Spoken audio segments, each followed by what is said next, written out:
Hi hello I am Nithin. This is NSK Max. അപ്പൊ NSK Maxന്റെ മറ്റൊരു ഷോർട്ട് വീഡിയോയിലേക്ക് സ്വാഗതം. വളരെ ഇമ്പോർട്ടന്റ് ആയിട്ടുള്ള ഒരു ഷോർട്ട് വീഡിയോ ആണ്. ഇവിടെ നമുക്കൊരു ഹെക്സഗൺ ആണ് തന്നിരിക്കുന്നത്. നമ്മുടെ ഹെക്സഗന്റെ പേര് ഞാൻ എഴുതാം. നമുക്ക് തന്നിരിക്കുന്ന ഹെക്സഗൺ ജസ്റ്റ് നെയിം ഇടുകയാണ്. ഇത് എ, ഇത് ബി, ഇത് സി, ഇത് ഡി, ഇത് ഇ, ഇത് എഫ് ആണല്ലോ. ഈ ഹെക്സഗന്റെ ഒരു ഇന്നർ ഭാഗത്തായിട്ട് നമുക്ക് ഇങ്ങനൊരു ഫിഗർ വന്നിട്ടുണ്ട് അല്ലെ.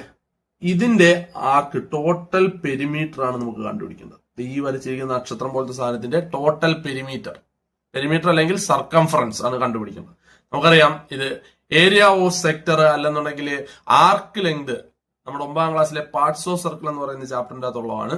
ഇതിന്റെ അകത്ത് നമുക്ക് ആർക്ക് ലെങ്ത് ഇതെന്ന് പറയുന്ന ഒരു ആർക്ക് ലെങ്ത് ആയതുകൊണ്ട് നമുക്ക് ആർക്ക് ലെങ്തിന്റെ ഇക്വേഷൻ ഉപയോഗിച്ചാൽ മതിയാവും. ആർക്ക് ലെങ്തിന്റെ ഇക്വേഷൻ നമുക്കറിയാം. ആർക്ക് ലെങ്ത് എന്ന് പറയുന്നത് x/360 ഇൻറ്റു പെരിമീറ്റർ എന്ന് പറഞ്ഞാൽ 2πr. ഇവിടെ എക്സിന്റെ സ്ഥാനത്ത് എന്താണ്? Central angle. നമുക്കറിയാം ഇതൊരു ഹെക്സഗൺ ആയതുകൊണ്ട് ഇതിന്റെ സെൻട്രൽ ആംഗിൾ എത്ര ആയിരിക്കും? 120 degree. Therefore 120 / 360 into 2 into π into ഇത് ടോട്ടൽ 2 ആണെങ്കിൽ ഇതിന്റെ ഹാഫ് എത്ര ആയിരിക്കും? 1 ആയിരിക്കും. Therefore 1. ഈ 0 പോയി 12 36 കൂടെ ക്യാൻസൽ ചെയ്യാൻ എത്ര വരും? 1/3 ഇൻറ്റു 2π. ആൻസർ എത്ര കിട്ടും? 2π/3. ആൻസർ 2π/3 അല്ല. ഇതിന്റെ ഒരു ആർക്ക് ലെങ്തിന്റെ നീളമാണ് 2π/3. അങ്ങനെയാണെങ്കിൽ ഇവിടെ എത്ര ആർക്ക് ലെങ്ത് ഉണ്ട്? 2 3 4 5 6.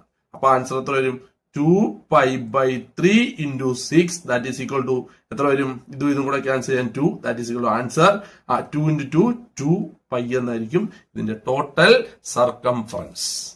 വളരെ സിമ്പിൾ ആയിട്ടുള്ള ഒരു ക്വസ്റ്റ്യൻ, എന്നാൽ വളരെ ഇമ്പോർട്ടന്റ് ആയിട്ടുള്ള ഒരു ക്വസ്റ്റ്യൻ. നിങ്ങൾക്ക് മനസ്സിലായെന്ന് വിശ്വസിക്കുന്നു. അടുത്ത ഷോർട്ട് വീഡിയോയിൽ കാണാം. അതുവരേക്കും